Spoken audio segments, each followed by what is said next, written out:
All right, we're here today at Dudley Baptist Church. We got my youth pastor for, say, what, 7 years right now? Yeah, all the way since 6th grade. Mr. Clint Crozier. Mr. Clint, introduce yourself. Well, my name's Clint. I'm the student pastor at Dudley Baptist Church. Came on staff in the church in about 2010, 2012. Been here for about 10 years. You've been here at Dudley Baptist for 10 years. Mr. Clint, tell us about that. How do you get into the ministry? Well, kind of a long story, but I'll keep it short. Me and my wife moved back to Dudley in 1994, and Reg Gaddy was a student pastor and worship pastor here. And he invited us to come on the student team, become volunteers, and so I started volunteering in '94. And then in 2004, at somewhere around then, Life Action came, did a revival here anyways, and I surrendered to God's call in my life into the ministry. And then from then went to Luther Rice Seminary and graduated in about 2012, and then came on staff here then.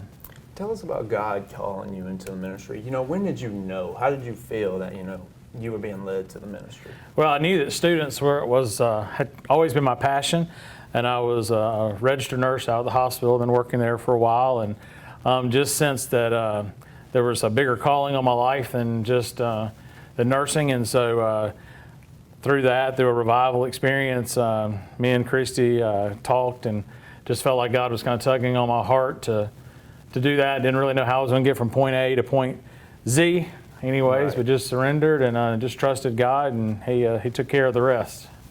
Tell us about going from being a nurse and to full-time ministry here at Dudley. Yeah, it was an awesome experience. The 1 and 2 have a lot of things that are similar. My last 4 years at the hospital, I was a director of patient guest services, so I had the opportunity to take care of patients sometimes in difficult situations, whether it was dealing with death and dying or trauma in the ER and that kind of stuff. And so the transition here was different, but not that difficult. Right. Anyways, and got to get here and I got plugged in, and even more plugged in with students. So a lot of fun. Growing up into pre-nursing, before you were in nursing, did you always have a tug to full-time ministry? When you were growing up, did you always think, hey, I'm going to be a student pastor? Yeah, interesting you ask, because I was 5 years old. I used to go to church with my grandparents in Americus, Georgia. And after the service, the pastor used to always ask me what did I want to be when I grow up, and I would say a Baptist preacher. But I was only 5 or 6 years old. Really had no idea. When I was in college, got a lot more involved in ministry through what then was the Baptist Student Union, now the BCM. Anyways, really through working through there, really since more of a passion for ministry. Just wasn't sure what kind of direction that was going to take and what that was really going to look like. Now, how did you get led to the student ministry? Really, specifically here was through my wife. My wife has always grown up in this church. And so when we moved back here in '94, Reg Gaddy again asked me to join the student team, me and her. And really I just got involved with students then and kind of plugged my way along until 2010 when I was able to come on staff. So.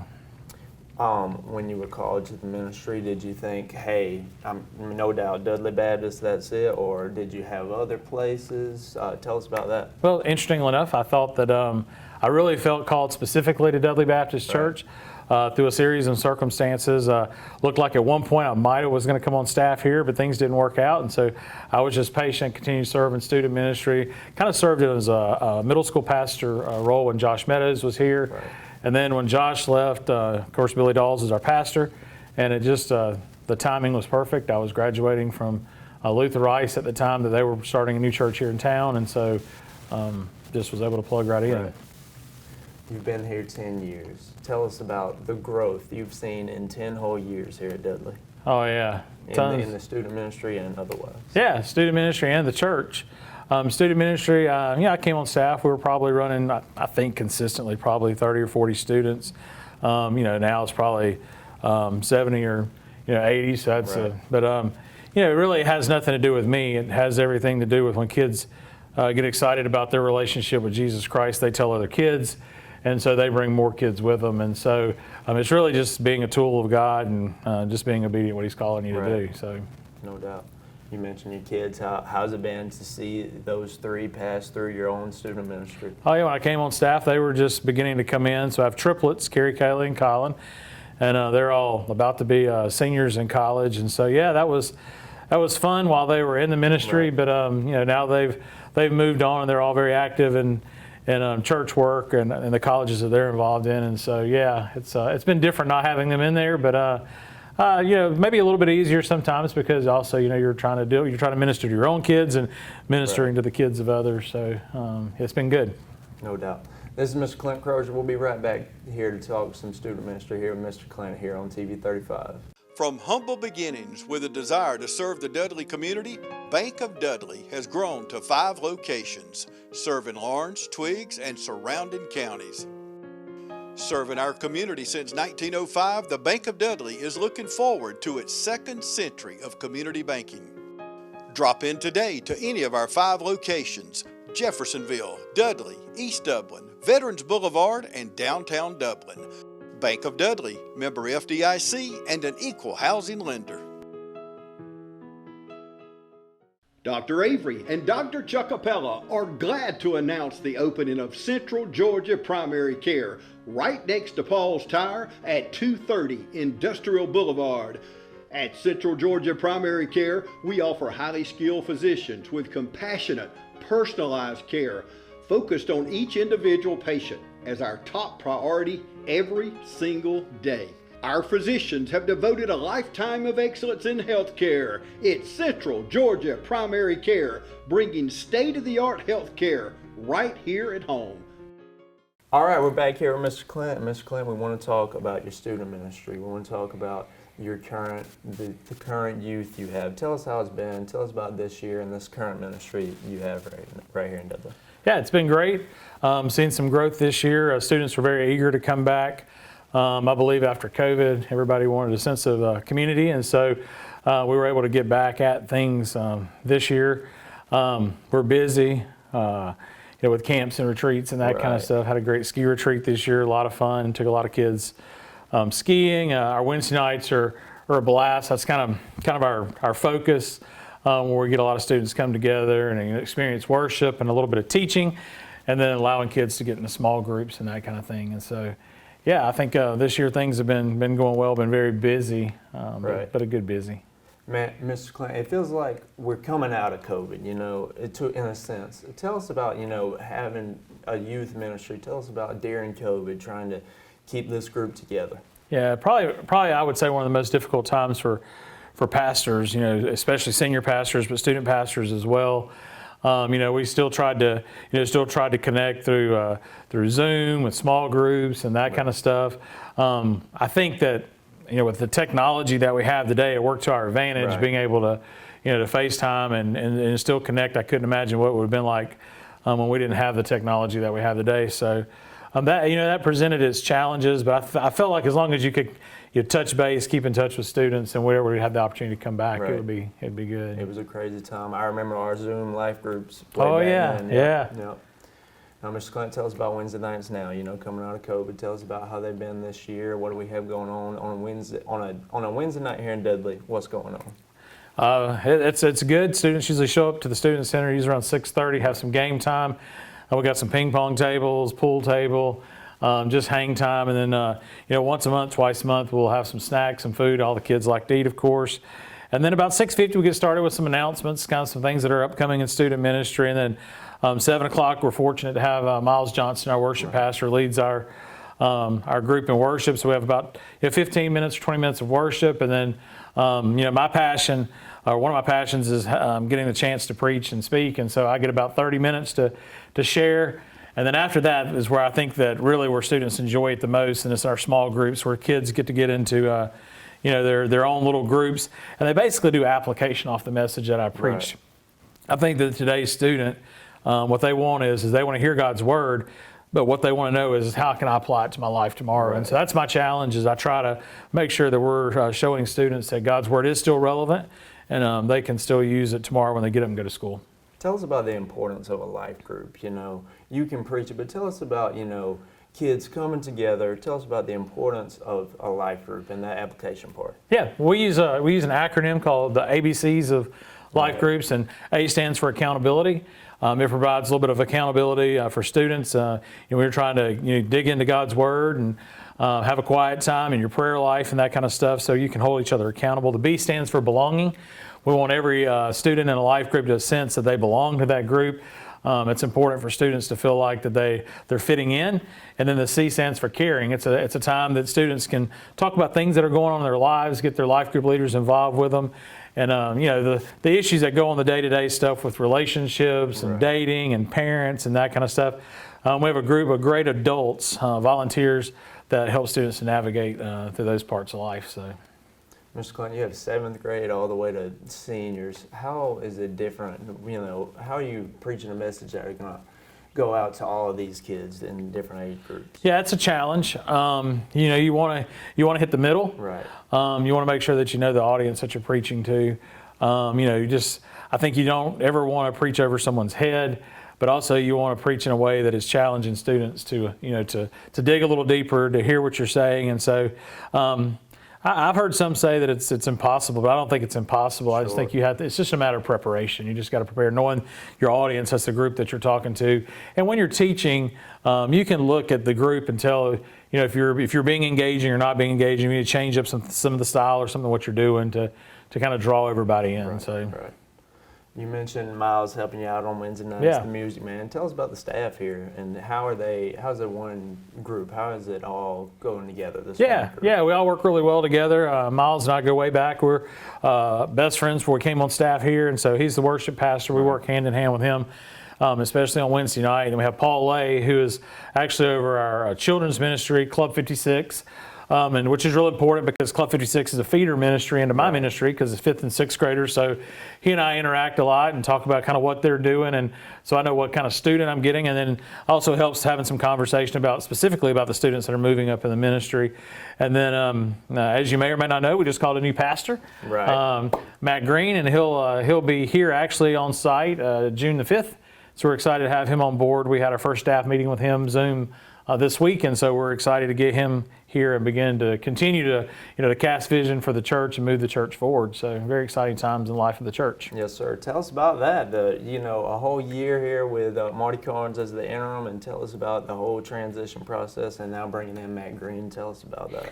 Yeah, well, obviously when you're without a senior pastor, the three of us, attempted to divvy up kind of the senior pastor duties, which is a Right. little different, maybe a little more hospital visiting and trying to keep up with the other areas of ministry that take place in the life of the church, whether it be senior adult ministry, that kind of thing. So it was a long time, long 18 months, but felt like that forced us, the three of us, to become stronger in leading. But we had a great interim in Marty Carnes. He came in and was much more than just an interim. He really worked with the church, worked with the staff to get us to the point that we're at now. His whole goal was to get us ready for a new pastor, and I think he did a great job of that. Yes, sir. Tell us about Matt Green. What do we have coming in here? Oh man, we got a guy from South Georgia coming in and pastoring a little bit of a smaller church now, but was at a church down there that was our size or maybe even a little bigger. And he's I've enjoyed talking to him. I think that he's very focused on sharing the gospel. Right. And very focused on discipling people, and wants to build a really strong men's ministry as well as women's ministry in the life of the church. And so, we're excited to get him here. Mr. Clint, earlier, we want to back it up a little bit. You talked about Club 56. And now when I came up in the youth, I came in at 6th grade. Now 6th graders are going to be in Club 56. Tell us about Club 56, because something that I didn't have.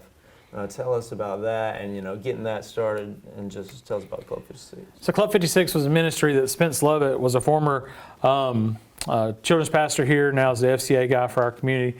We had talked about having a different ministry for 5th and 6th graders. The reality is that there's no 5th grader that wants to be in children's ministry, Sure. and 6th graders really aren't ready to be in student ministry. And so we felt like if we could create a ministry just for that group of people, then it'd probably make everybody a little happier, and it would be a little easier to minister to them. Then that never really came about until Paul came on staff.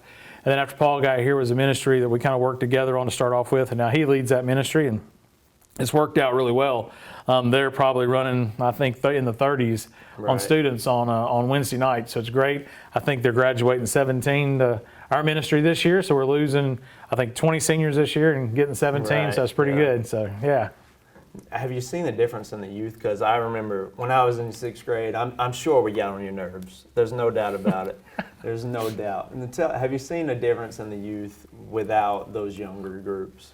Well, I think it works better Right. having the 6th graders, over here, not in the student building. There's times that we can role model and that kind of stuff for Right, them. sure. But yeah, I think it's a different age today than even it was when you were a 6th grader. The technology is so much more Right. advanced today than it was then, and kids are exposed to so much more than they were than even probably when you were in the 6th grade. So yeah, it's nice to have a ministry that's just focused specifically on that age group.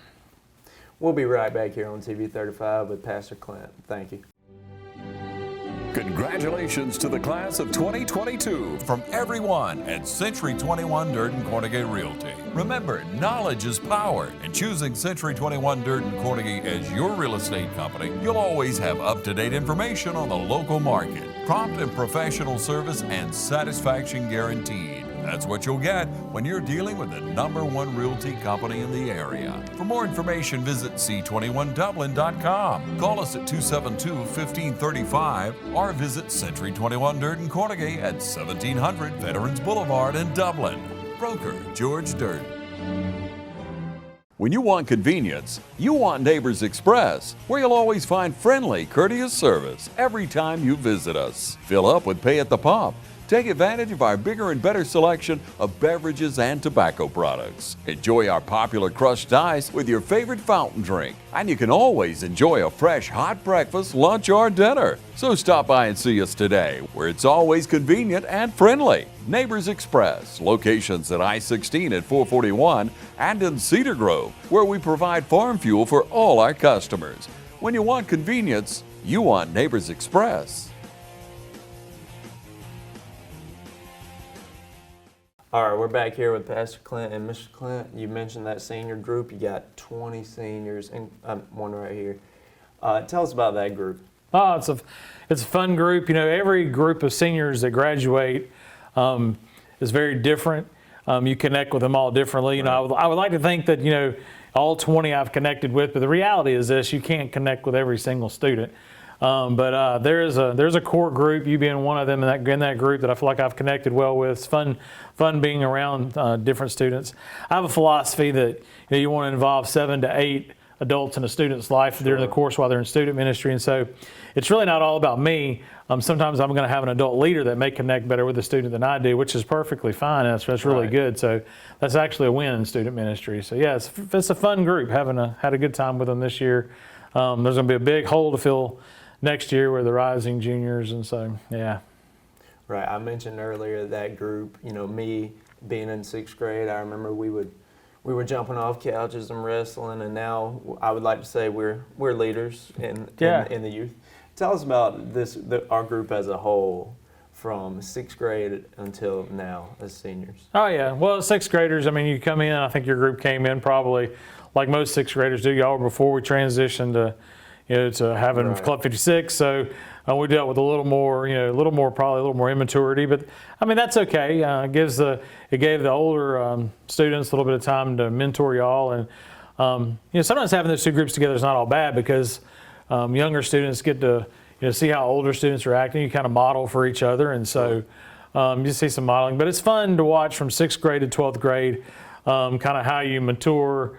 All of a sudden, where girls were not important, you get to be in high school, relationships become important, Right. things change, and so yeah, it's fun watching you grow up, and having the opportunity just to do life with y'all is a blast. So, Of course. Mr. Clint, you touched on upcoming summer activities. What do we have upcoming for the youth and the seniors? What do we have coming up this summer? yeah, it's gonna be a fun summer. We beginning of the summer, we're taking a group of about 30 down to the Dominican Republic, and we'll be doing some village ministry there, and a little bit of sports ministry, some backyard Bible clubs, maybe some simple stuff like painting, those kind of things. But going to be excited to go down there. I think that the team it's about 30 strong going there. And then the end of the month, we have Centrifuge, which is our summer camp. And about 74, I think, signed up for that trip. And we'll go to Panama City, Shalimar, there for a week. Experience camp's always a blast, watching God move in the lives of students. I think as well as adults. I think we get as much out of camp as sometimes the students do. And then we come back, and then we hit the beginning of July. We take a senior trip, which is going to be a lot of fun. Our seniors have chosen to go on a cruise this year, so we'll cruise down to the Bahamas and have a little time of rest and relaxation, having fun with them. And then we come back off that trip. We wrap up the summer with a little kayaking on the Broad River outside of Athens, and then we'll go up and raft the Ocoee up in Copper Hill, Tennessee for us. Anyways, that's a lot of fun. That trip's a blast, and a lot of kids will go. We'll have a good time. Mr. Clint, it sounds like you don't get a break in there. I got a vacation in there somewhere, but yeah, it's a lot of fun. I mean, the summers are the one time that you have almost you have the most access to your students, and so you want to keep your summers open. And being a student pastor is pretty fun. I mean, I have the opportunity probably to hit some golf balls with some kids and some tennis balls with some kids, and still probably do some small group kind of activities. Right. So it's a good time that you get a little more extra time to hang out with kids than you maybe during the school year when everybody's in class. So yeah. Earlier when you were talking about the Dominican, you said we were going to do some backyard Bible clubs. For people who may not know what that is, just tell us about a backyard Bible club. Yeah, so what we'll do is we'll go into a village, third world country, probably doesn't have running water, not a lot of electricity, and we'll start out just playing with the kids, just trying to draw kids in from the village.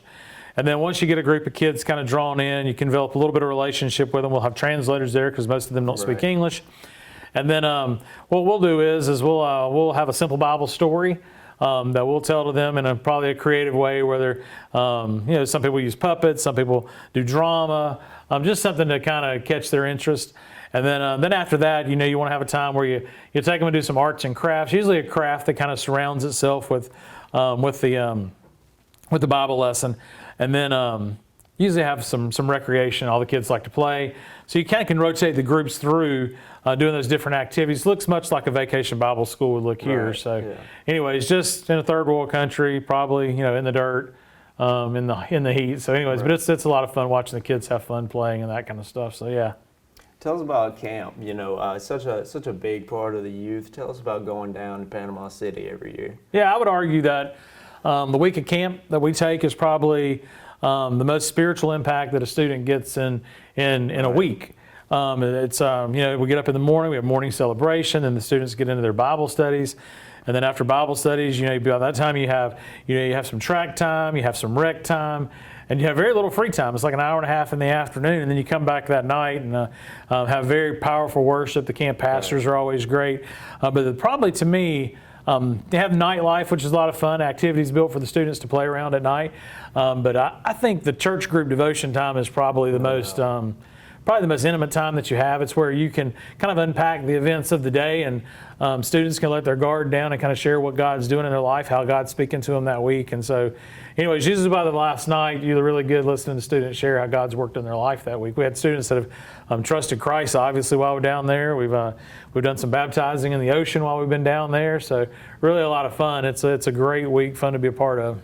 I agree about the church group time. I've got to experience myself many times. Before me, has it always been, church group time is, the best part of camp? I think so. Church group time is what you make of it. Right. I know there are some churches go down there, and that's probably not as much their focus. I just think that the reason why I like Centrifuge so much is that when we do bring our students back together at night and kind of unpack the day, and sometimes they give us some stuff that we can use during church group devotion time, but quite frankly, we usually ours is spirit-led. We usually just have some music playing. Everybody, even there, is divided up in small groups, even within our own church group. And so they have some time with their small group leaders and that kind of stuff where kids can kind of just share what's going on in their life. So, yeah, it's a fun time. No doubt.